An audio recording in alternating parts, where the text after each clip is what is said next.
내 영혼의 그 기도. 할렐루야. 주 안에서 사랑하고 축복합니다. 예, 오늘은 더운 여름날에 우리가 행복하게 살아야 되기에 용서라는 주제로 말씀을 나누고자 합니다. 행복하려고 하면 미운 사람이 없어야 돼. 행복하려고 하면 다 용서해야 돼. 2025년 독일 아우슈비츠 수용소에서 유대인 600명이 학살에 당한 지가 80년이 된 해입니다. 600명, 얼마나 큰 인원인가. 600만 명, 얼마나 큰 인원인가. 안양시 인구가 53만인가? 3번 군포 인구가 30몇만, 의왕시 인구, 과천 지역, 안양, 과천, 군포, 의왕, 한 3개 정도 도시의 인원을 합친 정도, 그것도 안 돼, 넘어야 돼. 엄청난 인원을 한 사람의 손에 의해서 다 학살. 용서할 수 있나요?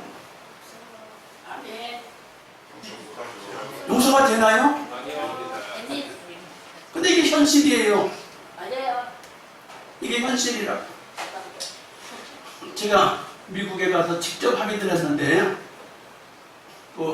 링컨 광장이라고 큰 광장이 있는데, 거기에 보면 6.25 참전했다고 하는 미군들이 그 비 올 때 입는 전투 우의를 쫙 입고 철모를 쓰고 총을 들고 전쟁하는 그 동상들이 이렇게 대한민국 전쟁에 참여했다는 그것들이 조형물로 있어요. 그리고 또 이제 광장에서 조금 떨어진 곳에 홀로코스트라고 하는 곳이 있어요. 홀로코스트가 뭐 하는 것이냐?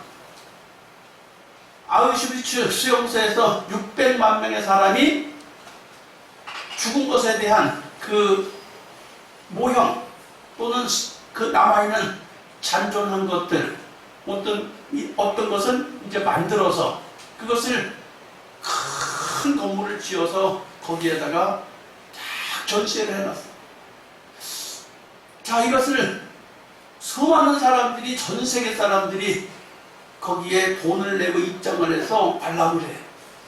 그럼 그 중에서 유대인들은 눈물을 흘리면서 구경을 하고, 자, 독일 사람들이 미국에 가는 독일 사람들이 그 홀로코스트가 세워진 걸 보면서 관람을 할까요? 안 할까요?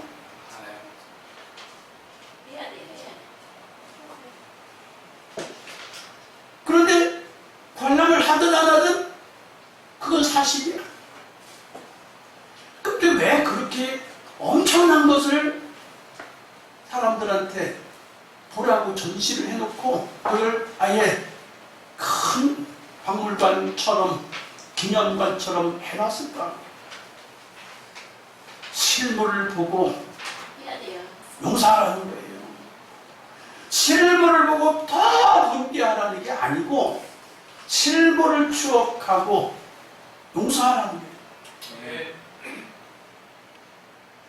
오늘 이 자리에 앉은 저를 비롯해서 여러분 모두가 아유, 저 사람은 용서 못해. 그건 이해가 안 돼. 근데 그건 용서 못해. 할 만한 일들이 우리 성도님들 가슴마다 다 있을 거예요. 난 그거 용서 못해.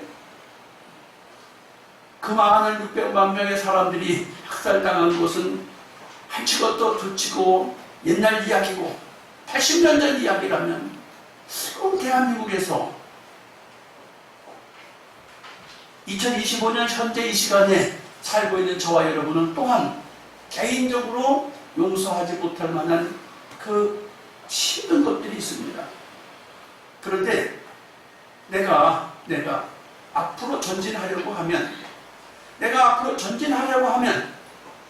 불편하지만 가슴 아프지만 마음에 큰 게 맺혀 있지만 용서해야 돼요.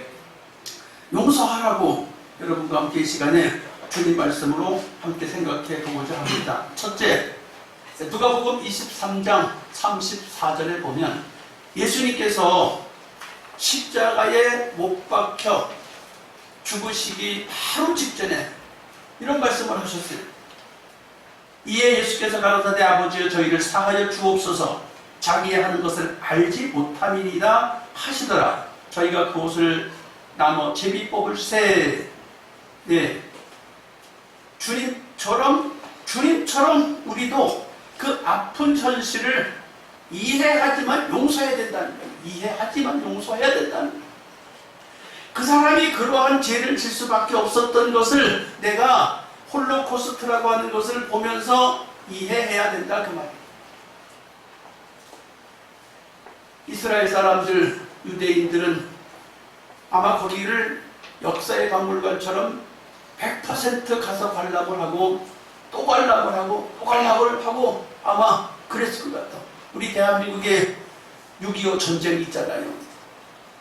아 이제야 어찌 우리 그날을 노래가 있잖아요. 어떻게 6.25를 잊겠어요? 못 잊어요. 못 잊지만 현실을 똑바로 봐야 아 이게 용서를 해야 되는 부분이라는 것입니다. 그 1961년도에 이스라엘이 이제 나라가 되찾아지고 1948년에 나라가 세워졌잖아요. 그리고 나서 그 악몽 같았던 유대인을 학살한 사람, 그 사람이 이름이 아히만이라는 사람인데 아히만을 이스라엘 법정에다 세웠어요. 법정에다 세우고 그 사람을 사형 판결을 내렸어요. 죽여야 돼요. 사형이라고 언도를 내렸어요. 그럼 사형을 시킨다고 해서 용서가 됩니까? 그 한 사람 때문에 그렇게 많은 유대인이 죽었어요. 용서가 되느냐고요. 용서해야 되느냐고요. 용서할 수도 없고 용서되지도 않아요. 그러나 법정에서 이 사람이 뭐라고 했느냐 하면 나는 위에서 시키는 대로 연필로 작성을 하고 계획을 하고 그대로 진행을 했습니다요. 대답이. 자 이게 말이 되는 것입니까? 난 시켜서 했다 이게요. 우리 대한민국에도 가끔 그런 큰 충격적인 사건들이 있을 때 당신이 왜 그랬냐고 그러잖아. 아 위에서 시켜서 그랬습니다. 공무원인지라 어쩔 수 없었습니다. 군인인지라 어쩔 수 없습니다. 그렇게 얘기를 해.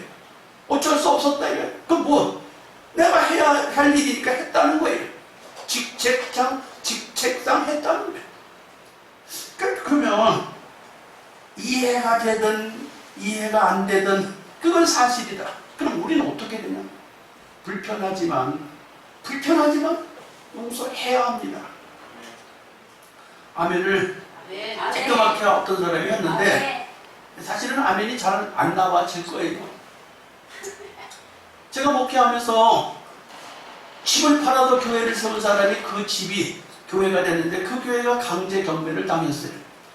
내 잘못하고는 아무 상관이 없이 경매가 됐을 때 이해가 됩니까? 용서가 됩니까? 내 인생 자체가 없어지는 거잖아요. 피땀 흘려 모은 돈 자체가 없어지는 거잖아요. 그럼 난 어디 가서 보상을 받아야 돼? 법정에서도 이렇습니다. 용서가 돼요? 용서가 안 돼요? 이해가 돼요? 무슨 말로 설명을 할 거예요? 그런데 그랬어요. 그 법정에서 나오면서 그분한테 그랬어요. 제가 목사니까 당신을 해할 수 없습니다. 신앙상 해할 수 없습니다.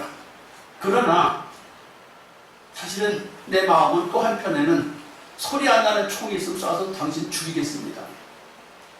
그렇게 하고 그걸로 끝났으면 내가 그리스도인도 아니고 목사도 아니죠. 그러나 이 시간 이후로 당신에게 10원도 달라고 하지 않겠소. 돈 달라고 쫓아다니지도 않겠다고. 그냥 용서하겠다고. 대신 다시 나쁜 짓 하지 마세요. 그러고 지났어요. 오랜 시간이 지났어요. 근데 마음속에는 이 여인이 남아있어요. 근데 그 사람을 미워하지도 않아요. 그냥 잊어먹었어요. 내 간증을 하는 이유는 여러분 같이 예배를 드리는 여러분들도 개인적으로 내 잘못이 없는데 상대방을 보니 어쩔 수 없구나. 저 사람도 사람이구나. 600만 명을 죽이라고 자기 손으로 글씨 써서 이렇게 어떤 사람은 화학실로, 어떤 사람은 노동 현장으로, 어떤 사람은 뭐 생체 실험으로, 어떤 사람은 무슨 연구하기 위해서 질병 치료하기 위해서 어떤 약을 투여해서 반응을 어떻게 확인하고 여러 이유로 해서 다 죽는데 내보내는 사인한 그 사람.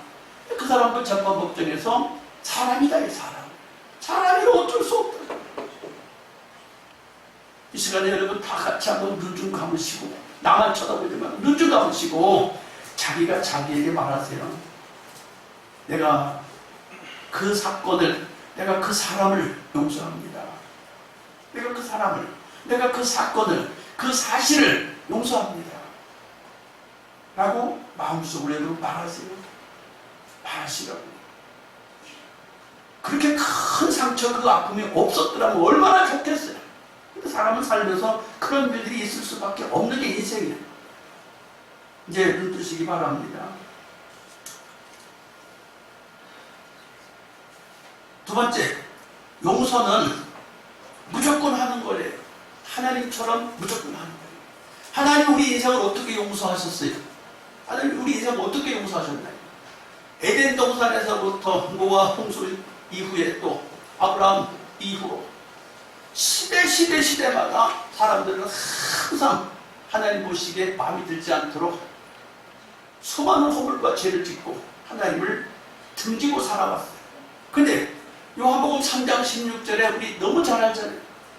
하나님 세상을 이처럼 사랑하사 독생자를 주셨어요. 아니 하나밖에 없는 외아들을 어떻게 나 같은 죄인을 위해서 내주시냐. 이게 뭔 사랑이에요? 무조건 사랑이에요.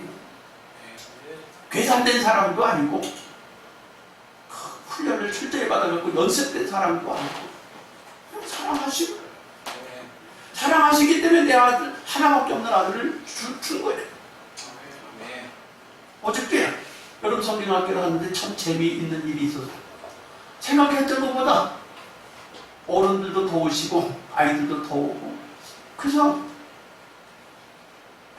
이거 여름 그 포람대오라는 유니폼을 다 맞췄잖아요. 근데 뒤늦게 오는 사람들, 맞추지 않은 사람들은 다른 색깔의 옷을 입고 있어요. 아 근데 우리 권사님이 우정되고 있어요. 목사님 내가 저 옷을 벗어서 저 사람 줄까요? 아 좋지요. 확실한 소속감이 있고 확실한 성경학교를 위해서 헌신하는 권사님이 내가 옷을 벗어서 줄까요? 좋지요. 벗어서 주세요. 늦게 와서 주문도 안 한 그 사람은 생각지도 않고 옷도 하나 얻어 입었고 은혜도 받고. 아 근데 조금 있더니 또 남자가 또 하나 와. 아니 권사님을 먼저 시복을 보였는데 나는 가만히 있어. 나는 내가 벗어갖고 이거 입으시오 그러면서 줬어. 근데 이 사람이 감동을 받아. 하루 종일 은혜를 받잖아. 그냥 무조건인 거예요. 아 이거 이쁜 티셔츠인데 이 성경학교 끝나고서도 입어도 좋은데 이렇게 생각하면 줄 수가 없어. 내 건데 어떻게 해줘? 그러면 줄 수가 없다. 그냥 벗어도 주니까 생각 없이 왔다가 생각 없이 참석해서 그 성경학교 아름다운 티셔츠를 얻어 입을 사람은 행복할 거 아니에요. 저와 여러분이 구원받은 게 사랑의 하나님이 우리를 계속 용서하시고 또 용서하시고 시대마다 용서하시고 때마다 용서하시니까 우리가 구원받은 거지. 잘나서 구원받은 사람이 누가 있겠어요? 아멘.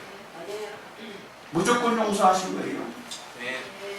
마태복음 6장 14절 주님 가르치신 주기도문에 보면 우리가 우리의 죄를 사하여 준 것 같이 우리 죄를 사하여 주옵소서 라는 이 성경 기절이 있어요. 그리고 동시에 사람이 과실을 용서하지 않으면 너희 천부께서도 너희 과실을 용서하지 않으려니와 너희가 사람의 과실을 용서하지 아니하면 너희 아버지께서도 너희 과실을 용서하지 아니하리라. 요거는 조건부 용서예요. 조건부 용서. 무조건 용서는 하나님이 하셨고 예수님은 조건부 용서라서. 조건부가 뭐야? 네가 이렇게 하면 나는 이렇게 할게. 네가 이렇게 하면 나는 이렇게 할게. 조건부 용서. 진짜 예수님이 무슨 조건부 용서? 예수님 그 훌륭하신 하나님의 아들이 왜 조건부 용서를 했을까? 그럼 여기서 조건부 용서가 뭐예요? 네가 미운 사람을 용서해주면 하늘에 계신 아버지께서도 너를 용서해 주시겠다. 그래서 내가 잘못한 거는 잘못했을 땐 봐주세요, 용서해 주세요라고 막 싹싹 빌면서 하면서 내가 누군가가 나한테 잘못한 거 있으면 왜 그랬어 하고 야단만 친다고 하면 아버지께서도 용서 안 해주시겠다는 거예요. 용서, 여러분 용서 받으셨잖아요. 용서 받으셨으니까 예수 믿잖아요. 용서 받았으니까 지금 이 자리에 얼굴 들고 서 있지. 용서 못 받아봤으면 여기 이 자리에 있을 수가 없어. 그럼 어떻게? 우리도 잘못된 사람을 이해하고 용서하고 살 수 있도록 해줘야 돼. 예수님이 그렇게 말씀하십니다. 너희가 남들을 용서해주면 나도 용서해준다는 이게 조건부예요. 그 용서 안 해주면 안 된다는 거예요. 왜? 내가 살기 위해서라도 용서해줘야 돼. 무슨 얘기인지 이해가 되세요? 내가 살기 위해서라도 용서해주라 그 말이에요.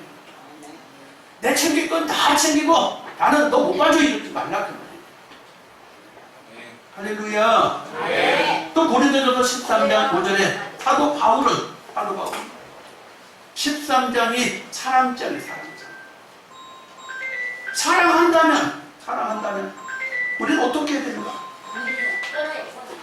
무례히 행치 아니하며 자기 유익을 굳지 아니하며 성내지 아니하며 악한 것을 생각지 아니하며 불의를 기뻐하지 아니하며 진리와 함께 기뻐하고 모든 것을 참으며 모든 것을 믿으며 모든 것을 바라며 모든 것을 견디느니라. 사랑이라고 하는 것은 그냥 말만 한다고 되는 건 아니다. 사랑이라는 건 말만 하면 되는 건 아니다. 내가 아파. 가슴이 아파. 내 마음이 아파. 마음이 아프지만 모든 것을 참으며 모든 것을 견디며 용서하는 거예요. 사랑이라는 거, 용서라는 거 이게 그냥 되지가 않는데 어떻게? 견디는 거예요. 견디는 거예요. 제가 목회하다가 경배를 당했을 때 다 바닥이 드러났는데 어떻게 살아남았겠어요? 견뎌서 살아남은 거예요. 견뎌서. 어떻게 견뎌요? 다시 밑바닥부터 시작해서 견뎌서 여기에 올라온 거예요. 인생 살다가 여러분 정말로 원치 않는 아픔이 닥칠 때 견디세요. 원수 갚으려고 하지 말고 견디시라고. 원수 갚으려고 하고 그러면 내가 그리스도인으로서의 그 삶을 버리겠다는 거예요. 원수 갚지 말아요. 그냥 견디세요. 참으세요. 그래서 이 말씀을 전하면서 용서가 뭐냐? 신용대출이래. 신용대출. 여러분 용서가 신용대출이래. 신용대출 받아보신 분들 여기 많이 계실 거예요.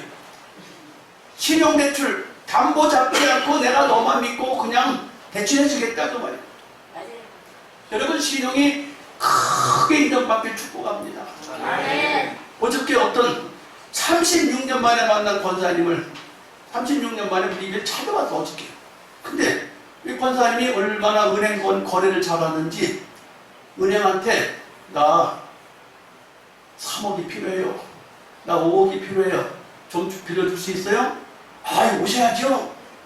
그러면 오셔야지. 그러면 내가 가서 도장만 찍을 테니까 서류 다 해놓으세요. 이러고 가서 돈을 다 도장을 받아오는데 얼마나 금전거래를 크게 잘했으면 3억도 5억도 그냥 전화 통화로면 대출해줘. 무슨 대출로? 신용대출로. 근데 그 권사님 참 36년 만에 어저께 예배당에서 만났는데 야, 참 잘 살았구나. 잘 살았구나. 근데 제 이야기 할까요? 저는 몇 년 전까지 신용대출 2천만 원짜리였어요.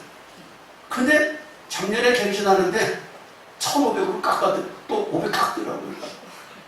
나이가 너무 깎더라고요. 그래서 그래, 은행이 나를 그렇게 인정하면 그렇게 할 수밖에 없는 것이지. 이 시간에 용서라는 것은 조건 없는 용서, 무조건 용서, 또는 견디고 참는 용서가 있는데, 이 용서를 찬양으로 우리 백강건 집사님 예배를 돕기 위해서 찬양을 이렇게 불러주시면 같이 은혜 받겠습니다. 사랑은 언제나 오래 참고, 사랑은 언제나 온유하며, 사랑은 시기하지 않으며, 자랑도 교만도 아니하며, 사랑은 무례히 행치 않고, 자기의 유익을 굳지 않고, 사랑은 속내지 아니하며, 진리와 함께 기뻐하네. 사랑은 모든 것 감싸주고, 바라고 믿고 참아내며, 사랑은 영원토록 변함없네. 믿음과 소망과 사랑은 이 세상 끝까지 영원하며,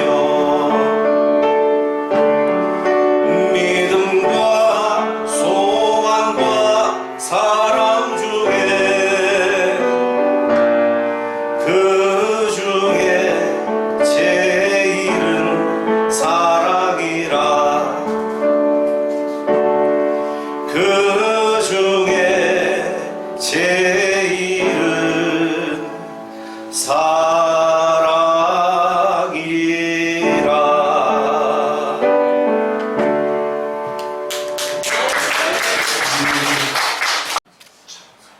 창성한 길을 찾아가는 것이다. 이런 용서가 얼마나 필요하냐. 망각이라고 하는 것이 용서, 잊어버리는 것인데, 망각이라고 하는 게 뭐예요? 망각이라는 것은 아픔은 사라지고 극복되어서 과거의 실존이 영과 혼과 육으로 새 몸으로 새 부활되는 것을 망각이라고 해요.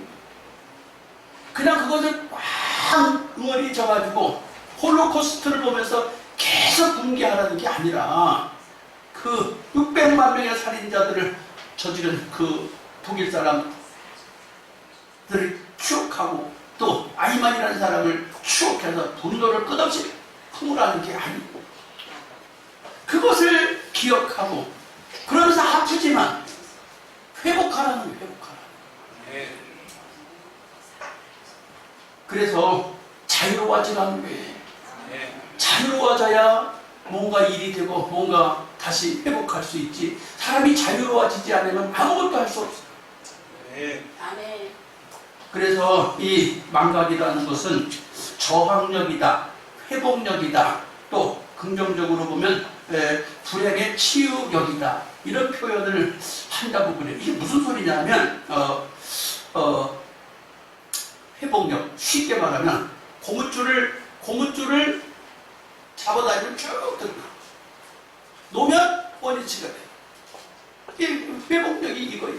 용수철이 정확한 쇳덩어리인데 그 쇳덩어리를 잘게 착 잘라서 끊어지지 않게 잘라서 잡아다니면 쫙 쇳덩어리만 드러나. 놓으면 다시 들어가. 회복력이라고. 사람을 살다 보면 원치 않게 아픔을 당하는 게 있을 수밖에 없는 게 인생이에요. 그게 부모로부터, 형제로부터, 또는 가까운 가족들, 친지로부터, 동료로부터, 같이 사업한 사람으로부터, 아니 배우자로부터 아주 치명적인 아픔을 만날 수밖에 없는 게 우리 인간 세상의 구조인데, 그럼 이것을 아픔 당했다고 거기서 머물러서 되지 않고 회복력을 발휘해야 돼요. 회복력을 발휘하기 위해서는 잊어먹어야 된다는 말이에요. 안 잊어먹으면 안 돼요. 무은 강사님들이 그러셔요. 교회에 와서 예배 드릴 때는 하나님 힘들게 살아서 용서해서 도와주세요 그러고 나서 예배당 문 닫고 나가면 다시 한숨을 푹 쉬면서 어떻게 하지? 왜 그래야 되냐 그 말이에요. 잊어먹으라면 그냥 잊어먹으세요. 그리고 나서 어떻게 도전하고 회복할까를 꿈꾸라는 말이에요. 네, 우리 성경에 보면 창세기 41장 50절부터 52절까지 흉년이 들기 전에 요셉이 두 아들을 낳았을 때 곧 온 제사장 보디베라의 딸 아스낫이 그에게 낳은지라. 요셉이 그 장자의 이름을 므낫세라 하였으니 하나님이 나로 나의 모든 고난과 나의 아비의 온 집을 잊어버리게 하셨다 함이요. 므낫세, 아들을 낳아가지고 큰아들 이름이 므낫세. 얼마나 하나님의 천사는 큰아들을 낳아가지고 잊어먹었다야 망가가 어떻게 이름을 이렇게 칠 수가 있어. 이스라엘 사람들은 참 의미 있는 이름을 다 짓다 보니까 이렇게 이름을 쳐. 큰아들 낳아가지고 잊어먹었다야 망가가 아들 부를 때마다 그럴 거 아니야. 아들아 부를 때마다 망가가 잊어먹었다.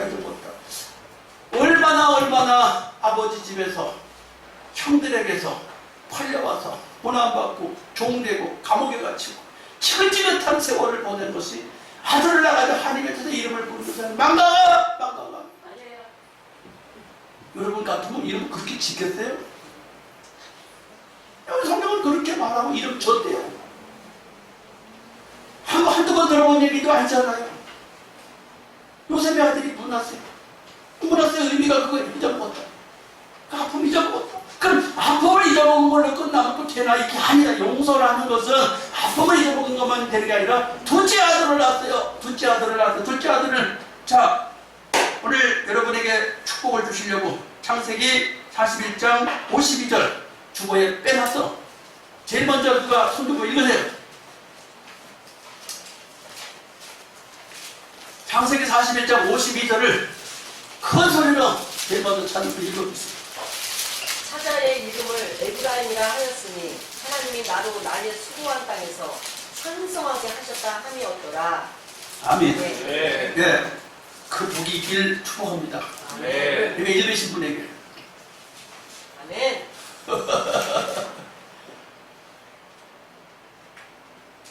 잊어먹었대 라고 이름을 부르는 둘째 아들 나가지고는 에브라임아 둘째 아들 이름을 부를 때마다 창성아 잘될로마 라고 계속 이름을 불렀다는 거예요. 얼마나 아픔이 있었으면 비전을 향하여 얼마나 또 멋지게 그랬어. 자 그랬더니 놀랍게도 므낫세가 복을 많이 받았을까요? 아니 못 받았을까요? 못 받았어요. 므낫세 가정은 불행하더라고. 이거 이름 잘 져야 된다니까. 결손 가정이 되더라고. 결손 가정. 근데 에브라임 가정은 어떻게 했다고요? 52절 53절에 보니까 에브라임이 4대, 3대. 요셉이 4대를 봤다는 거예요. 4대면 몇 년이요? 120년. 예. 아, 멋있어. 이름도 잘 돼야 되고, 말도 잘해야 되고, 생각도 잘해야 되고, 용서도 잘해야 그 사람 인생의 복을 받아요. 아멘. 그 용서하자고요. 네. 이 더운 여름에 그 열받는 거, 승질나는 거, 속상한 거, 예수 이름으로 내가 문화세 한다. 그리고 이제 나는 에브라임 할 거다. 하고 우리 큰 소리를 한번 외쳐봅시다. 첫 번째, 나는 이제까지 모든 일을 문화세 한다. 나는 이제까지 모든 일을 문화세한다. 나는 이제부터 에브라임 할 거다. 나는 이제부터 에브라임 할 거다. 아멘. 아멘. 하나님 앞에 여러분 그런 복이 있길 축복합니다. 네. 이건 조건부야, 조건부. 아멘. 용서할 때 창성하게 된다. 네. 할렐루야. 네. 좋은 이야기가 하나 있어요. 프랑스 신경정신과 의사 심리 분석가인 보리시스 틸시크라고 하는 분이 있는데, 회복력이 뛰어난 사람은 상처를 완치할 수 있다. 의사이면서 정신분석학자인 이분이 말하기를, 어떤 상처를 입었더라도, 어떤 아픔을 겪었더라도 용서할 수 있는 사람은 완치할 수 있대요. 아멘. 뭘 완치해요? 상처. 교회 날라간 거를 깨끗이 잊어먹고 여기로 올 수 있다 그 말이에요. 아멘. 무너졌던 것을 다시 회복할 수 있다 그 말이에요. 아멘. 사업이 망했어요? 인생이 너무너무 비참해졌어요? 다시 회복할 수 있다. 아멘. 누가? 용서하는 사람이. 이 시간에 하나님 나에게도 생각나는 사람이 있습니다. 생각나는 사건이 있습니다. 나한테 치명적인 사람이었습니다. 그 사람 생각하기도 싫습니다. 그러나 이 시간 예수 그리스도 이름으로 용서하겠습니다. 예수 그리스도 이름으로 나는 그 사람을 용서하겠습니다. 내 인생에 치명타를 날린 그 사람을 내가 용서하겠습니다. 나를 에브라임 하게 해주세요. 나를 앞으로 청성하게 해주세요. 라고 주여 세 번 부르고 우리 기도합니다. 주여, 주여, 주여, 할렐루야.